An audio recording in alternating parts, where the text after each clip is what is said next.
اور امام شافعی رحمۃ اللہ علیہ کے جو شاگرد ہیں وہ احمد بن حنبل رحمۃ اللہ علیہ ہیں، اور امام احمد بن حنبل رحمۃ اللہ علیہ سے جا کر امام بخاری رحمۃ اللہ علیہ نے پڑھا ہے، وہ ان کے شاگرد ہیں۔ تو اس طرح سے اگر ہم دیکھتے ہیں تو امام بخاری رحمۃ اللہ علیہ ان کے امام اعظم ابو حنیفہ رحمۃ اللہ علیہ کے شاگردوں کے شاگرد ہیں۔ تو اس لیے بعض لوگ جو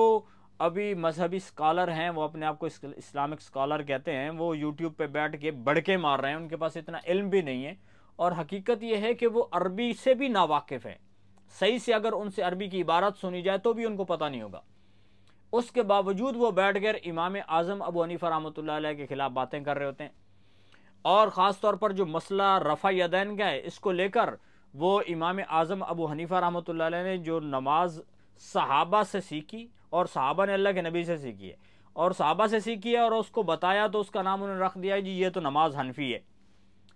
تو یعنی محمدی نماز تمہاری نہیں ہے۔ یہ وہ یعنی امت کو یہ بتانا چاہ رہے ہیں کہ جس کے یعنی مطلب یہ ہے کہ وہ لوگوں کے درمیان لوگوں کو شکوک و شبہات میں ڈال رہے ہیں، اور لوگوں کو ائمہ کرام رحمہم اللہ کی جو بتایا ہوا یعنی فقہ ہے اس سے ہٹا کے لوگوں کو اور طرف لے کے جانا چاہ رہے ہیں، تو لوگوں کو ان سے بدظن کر رہے ہیں کہ بڑوں سے یہ لوگ کٹ جائیں۔ تو امام اعظم ابو حنیفہ رحمۃ اللہ علیہ وہ عظیم شخصیت ہیں کہ جنہوں نے صحابہ سے سیکھا ہے، تو لازمی بات ہے انہوں نے صحابہ سے نماز بھی سیکھی ہے، صحابہ کو نماز پڑھتے ہوئے دیکھا ہے، انہی کے پیچھے نماز پڑھی ہے، تو انہوں نے بتایا کہ بھائی نماز میں نے صحابہ سے ایسے دیکھی، اور صحابہ نے کہا کہ ہم نے اللہ کے نبی کو ایسے نماز پڑھتے ہوئے دیکھا، تو پھر آگے اس کو پڑھ رہے ہیں۔ اور جو لوگ یعنی اب امام بخاری رحمۃ اللہ علیہ چونکہ وہ امام شافعی رحمۃ اللہ علیہ کے مقلد ہیں، اور اس اعتبار سے احادیث مبارکہ جو رفع یدین سے متعلق ہیں، اب وہ رفع یدین کیے جا رہے ہیں۔ تو آج کے لوگ چند ایک ایسے لوگ ہیں جو بے وقوفی کرتے ہیں کہ جو عوام کے اندر یہ ایک شوشہ چھوڑ رہے ہیں کہ تمہاری نماز تو وہ یعنی محمد رسول اللہ صلی اللہ علیہ وسلم نے جو نماز سکھائی تھی وہ نماز تمہاری ہے ہی نہیں۔ لیکن اگر ان سے پوچھا جائے کہ تم فتویٰ دو کہ ان کی نماز نہیں ہوتی، تو یہ فتویٰ بھی نہیں دیں گے کہ ان کے پاس یہ علم ہی نہیں ہے۔ تو اس اعتبار سے جو اللہ کے نبی صلی اللہ علیہ وسلم کی نماز عبداللہ بن مسعود، حضرت علی رضی اللہ تعالی عنہ، ان حضرات کے ذریعے سے انہوں نے اپنے صحابہ کو اپنے شاگردوں کو سکھائی، اور امام اعظم ابو حنیفہ رحمۃ اللہ علیہ نے ان سے سیکھا ہے، انہوں نے آگے امت کو بتایا ہے۔ اور ایسے ہی امام بخاری رحمۃ اللہ علیہ وہ بھی ہمارے لیے قابل قدر ہیں، لیکن جن لوگوں کو صرف بخاری شریف کا حوالہ دے کے ان کو بڑے لوگ جو ائمہ مجتہدین ہیں ان سے بدظن کیا جا رہا ہے، یہ لوگ خائن ہیں، خیانت کرنے والے لوگ ہیں، ان کو اللہ سے ڈرنا چاہیے اور ان کو اس قسم کی باتیں کرنے سے پرہیز کرنا چاہیے۔ حضرت امام اعظم ابو حنیفہ رحمۃ اللہ علیہ کے جو استاد ہیں ان میں ایک بہت مشہور نام ہے حضرت انس بن مالک رضی اللہ تعالی عنہ، اور ایسے ہی امام اعظم ابو حنیفہ رحمۃ اللہ علیہ کے استاد ہیں جو وہ صحابی ہیں کہ جو دنیا میں سب سے آخر میں جن کی وفات ہوئی ہے، یعنی 110 ہجری میں جن کی وفات ہوئی ہے، ان کا نام ہے حضرت ابو طفیل عامر بن واصلہ رضی اللہ تعالی عنہ۔ یہ وہ صحابی ہیں کہ جو صحابہ کرام رضوان اللہ علیہ مجمعین میں سب سے آخر میں جو دنیا سے گئے 110 ہجری میں، اور یہ بھی امام اعظم ابو حنیفہ رحمۃ اللہ علیہ کے یہ بھی استاد ہیں۔ جابر بن عبداللہ رضی اللہ تعالیٰ عنہ وہ بھی امام اعظم ابو حنیفہ رحمۃ اللہ علیہ کے استاد ہیں، اور یہی وہ انس بن مالک ہیں رضی اللہ تعالیٰ عنہ جن سے حضرت امام ابو حنیفہ رحمۃ اللہ علیہ نے ایک حدیث نقل کی ہے جو بہت مشہور ہے کہ لو توکلتم علی اللہ حق توکلہ لرزقتم کما یرزق الطیر تغدو خماسا وتروح بطانا۔ یہ مشہور حدیث ہے۔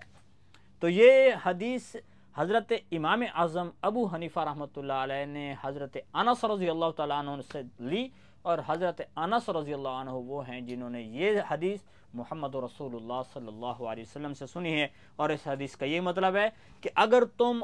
توکل اللہ کے اوپر توکل کرو، اور ایسا توکل کرو جیسے توکل کرنے کا حق ہے،